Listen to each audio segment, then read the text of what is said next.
আসসালামু আলাইকুম প্রিয় শিক্ষার্থীরা, আজকে আমি ক্লাস নেব নিউটনের মহাকর্ষ সূত্র হতে নিউটনের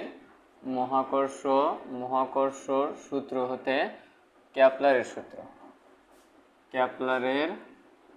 সূত্রের প্রমাণ এই বিষয়টা আজকে আমি ক্লাস নেব। খুব সহজ একটা বিষয়, সেটা হচ্ছে দেখো, ধরে নিলাম যে এম ভরের একটি বস্তু মানে একটা গ্রহ, বস্তু তো বলতে আমরা যেহেতু মহাকাশ নিয়ে কাজ করতেছি সেটা গ্রহ।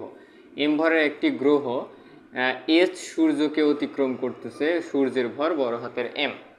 তাহলে পি একটি এম ভরের একটি গ্রহ অথবা এম ভরের পি একটি গ্রহ যেটি সূর্য এসকে প্রদক্ষিণ করে, যেখানে সূর্যের ভরটা হচ্ছে এম এবং এদের মধ্যবর্তী ব্যাসার্ধটা হচ্ছে আর। তাহলে এখন আমরা জানি যে নিউটনের সূত্র অর্থাৎ নিউটনের যে মহাকর্ষ সূত্র, সেই নিউটনের মহাকর্ষ সূত্র অনুপাতে আমরা লিখতে পারি যে F equal to G M M divided R square. আচ্ছা, এইটা আমরা লিখতে পারি। কিভাবে লিখতে পারি এই সম্পর্কে আমি আগে একটা ক্লাস আপলোড করেছি, সেখানে দেখতে পারো যে দুইটি বস্তুর মাঝখানে তাদের যে ভর এবং তাদের মধ্যবর্তী দূরত্ব ভরদ্বয়ের গুণফলের সমানুপাতিক এবং মধ্যবর্তী দূরত্বের বর্গের ব্যস্তানুপাতিক। আচ্ছা, এটা ছিল হচ্ছে আমাদের নিউটনের সূত্র।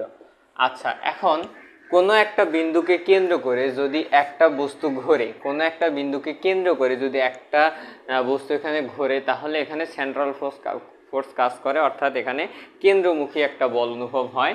তাহলে কেন্দ্রমুখী বল যদি অনুভব হয়, তাহলে কেন্দ্রমুখী বলের আমরা সূত্র লিখতে পারি এফ ইকুয়াল টু কেন্দ্রমুখী বলে আমরা সূত্র হিসেবে লিখতে পারি F equal to M V square divided R. তাহলে আমরা কেন্দ্রমুখী বলের সূত্র হিসেবে কি লিখতে পারি? F equal to M V square divided R. এখন এটা হলো সি আর এটা হলো গ্র্যাভিটি জি। আমি দিতে পারি যে একটা আমি সি দিলাম, একটা জি দিলাম, যে একটা গ্র্যাভিটেশনাল ফোর্স আর একটা হচ্ছে সেন্ট্রাল ফোর্স। এখন আমি দুইটাকে যদি ইকুয়াল করি, মানে এক জায়গাতে যদি লিখি, এটা সমান এটা, অর্থাৎ F G equal to F C, তাহলে G M M divided R square সমান M V square divided R. এখন দুই এমটা যদি আমি কেটে দিই, তাহলে আমি কি পাবো? জি এম ডিভাইডেড আর, নিচে একটা আরও কাটতে পারি, তাহলে ভি স্কোয়ার। তাহলে ভি স্কোয়ার সমান জি এম ডিভাইডেড আর। এটা কিন্তু আমরা বেগটা নির্ণয় করতে পারলাম যে আমাদের গ্রহের বেগটা কেমন হবে। আমরা গ্রহের বেগটা যেহেতু নির্ণয় করতে পারলাম, এরপরে অর্থাৎ আমরা দেখি যে এর পরবর্তী অংশটা কেমন হবে। আমাদের টার্গেট।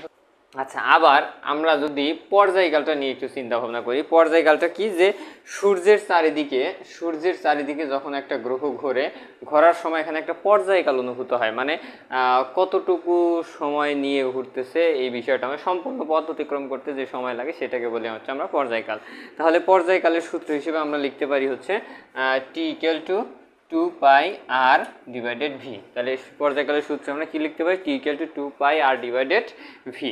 তাহলে এই সূত্র থেকে আমরা যদি প্রমাণ করি যে T equal to 2 pi R divided V,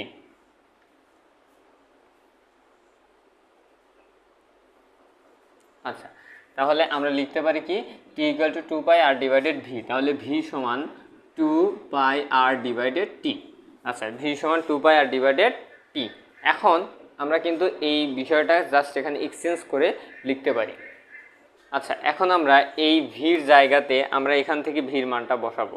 আচ্ছা, এখান থেকে যদি আমরা ভির মানটা বের করি, তাহলে স্কোয়ারটা নিশ্চয়ই এই পাশে রুট হবে, তাহলে root over G M divided R, তার উপরে হচ্ছে G M divided R equal to 2 pi R divided T. এটা কিন্তু আমাদের এখান থেকে পাওয়া ভির মান, ভির মান। যারা এখানে ভির মানটা বুঝতেছো না, তারা আর এক লাইন করে V equal to root over G M divided R লিখতে পারো। আচ্ছা, তারপরে যদি আমরা এই দুই পাশে স্কোয়ার করে দিই, তাহলে দেখো স্কোয়ারের রুট কেটে গেলে জি এম ডিভাইডেড আর, আর এখানে 4 পাই স্কোয়ার আর স্কোয়ার ডিভাইডেড টি। দেখো তো এখন কাটাকাটি যায় না, আপাতত আমরা কাটাকাটি করতে পারতেছি না, তাহলে আর আরই গুণ করি। তাহলে G M T equal to 4 pi square R cube. আচ্ছা, এখন টিকে টি সরি এই যে নিচে আর একটা তাহলে মানে টির উপরে স্কোয়ার হবে। এখন এই জিএমটাকে যদি এই পাশে ভাগ করে দিই তাহলে টি স্কোয়ার সমান 4 pi square R cube divided GM. আচ্ছা, এখন দেখো আমি যদি এই অংশটাকে ধ্রুবক ধরে নিই তাহলে টি স্কোয়ার সমানুপাতিক আর কিউব। আমরা কিন্তু পেয়ে গেলাম যে কিভাবে আমরা নিউটনের সূত্র থেকে ক্যাপলারের সূত্রে যাব। এই দেখো নিউটনের সূত্র ছিল, সেই নিউটনের সূত্র থেকে কিন্তু আমরা সরাসরি ক্যাপলারের সূত্রে গিয়েছি। এটা কিন্তু আমাদের মূল প্রশ্নের প্রমাণ অর্থাৎ প্রুফ।